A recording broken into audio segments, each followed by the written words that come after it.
Governor Greg Abbott, thank you so much and welcome back to Eye on Politics. My pleasure, thank you. So I have to start with a breaking headline today, and that is that the Trump administration has now put a pause on higher tariffs with Mexico for a month. Texas is the biggest exporting state by far, and so I'm wondering, there are a lot of jobs tied to trade in this state with Mexico. How concerned are you about that, higher tariffs, there could be a trade war, and what do you say to these business owners who are concerned about it? So remember, tactics like this occurred during the first Trump administration, and we got through it. Texas remained a very robust economy at that time. Same thing's going to happen this time. Everyone knows that Trump uses tariffs as a tactic to achieve another goal.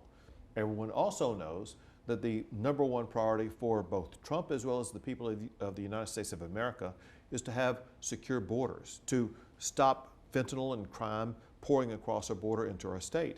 And so Trump, levied or said he was going to levy these tariffs to achieve the goal of having a safer United States, of having a more secure border. And it looks like what Mexico is going to offer in exchange for no tariffs is for Mexico as a country to do more to deny illegal entry from Mexico to Texas, as well as go after either the cartels or to eliminate or reduce the importation of fentanyl from Mexico to Texas. You had a post you made on X. You were reacting to a report that Canada was targeting Republican states for retaliatory tariffs. And you said, quote, "Careful, Trudeau, the Texas economy is larger than Canada's and we're not afraid to use it." What did you mean by that? Well, so that was in response to a post that not only was Canada thinking about imposing tariffs, but they were thinking about it targeting, quote, red states, meaning Republican-led states, which would be Texas.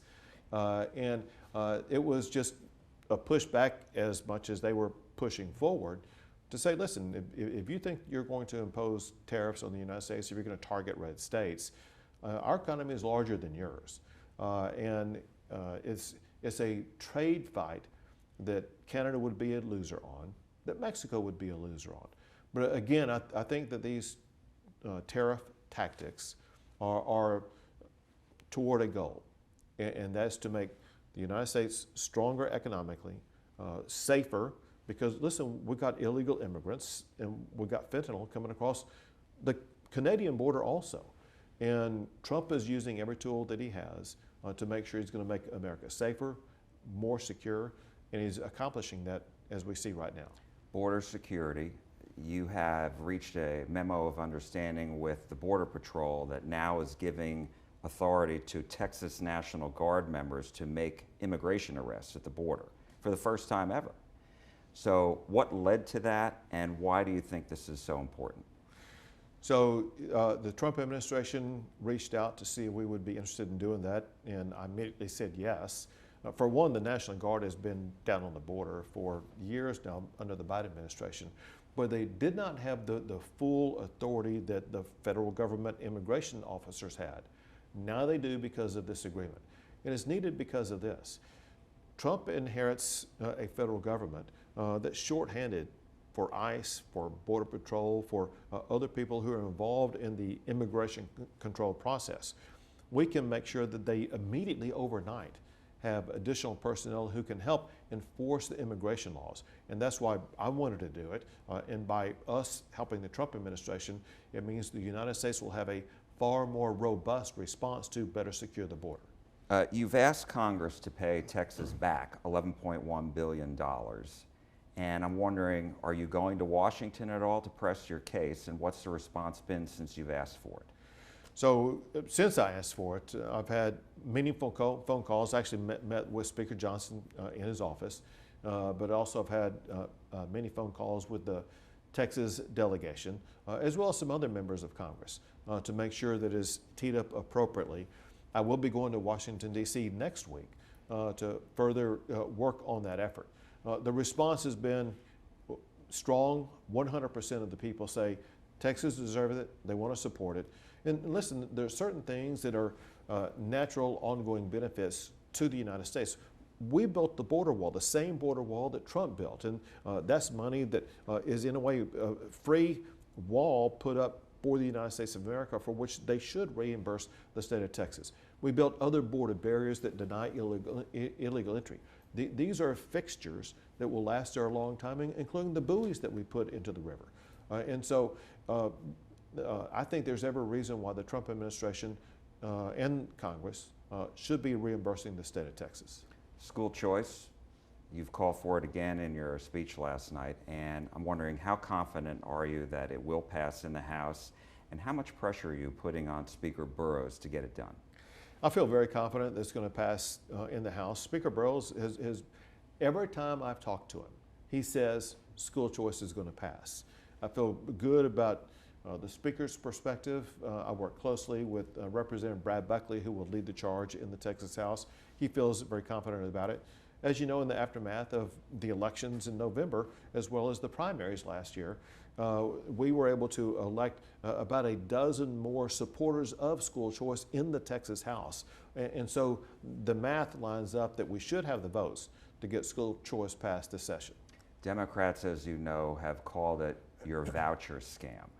And they say that this only really gives private schools the choice to admit students, and that the private schools don't have to face the same accountability standards that public schools do.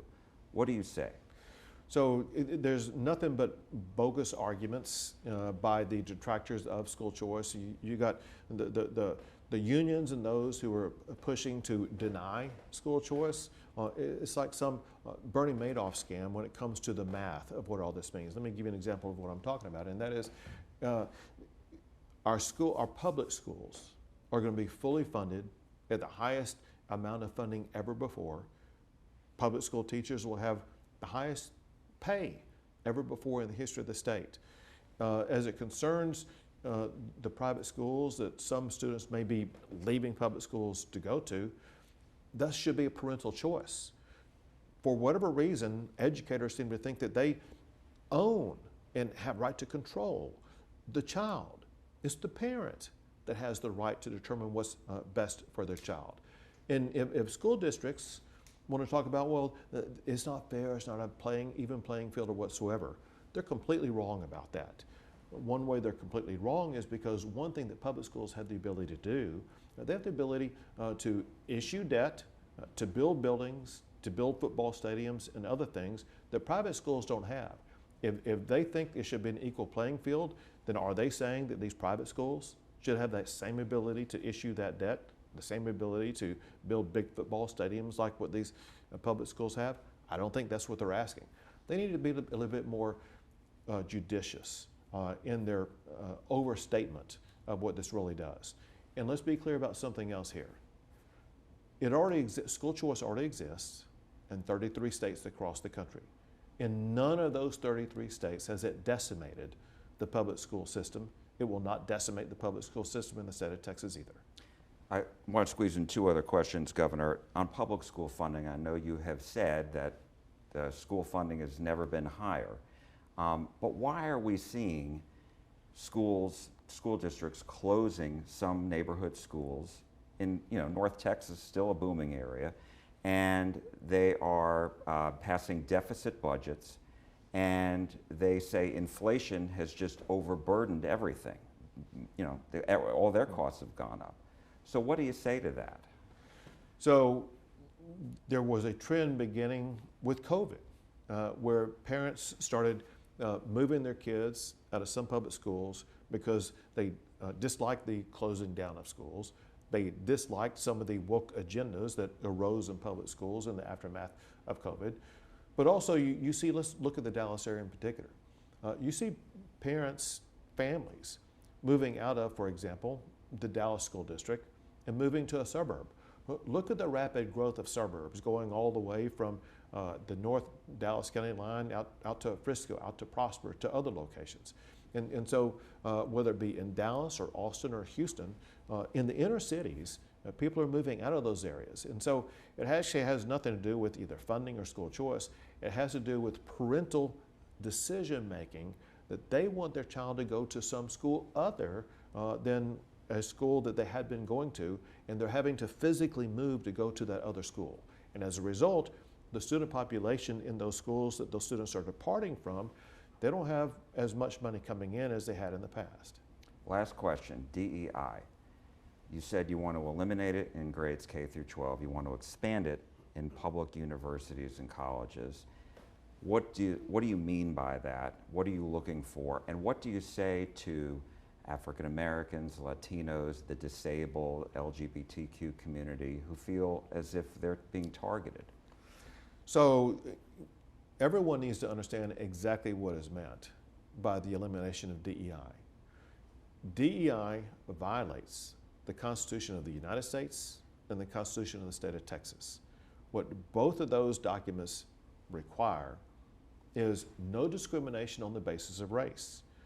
Most DEI programs say, well, we're going to have a special program for students of or people of this particular race or that particular race. That's totally unconstitutional. The Constitution of Texas and the United States demands race neutrality in everything that is done involving government. That's what we are seeking to achieve. Governor Greg Abbott, thank you so much. My pleasure. We appreciate it. Thanks.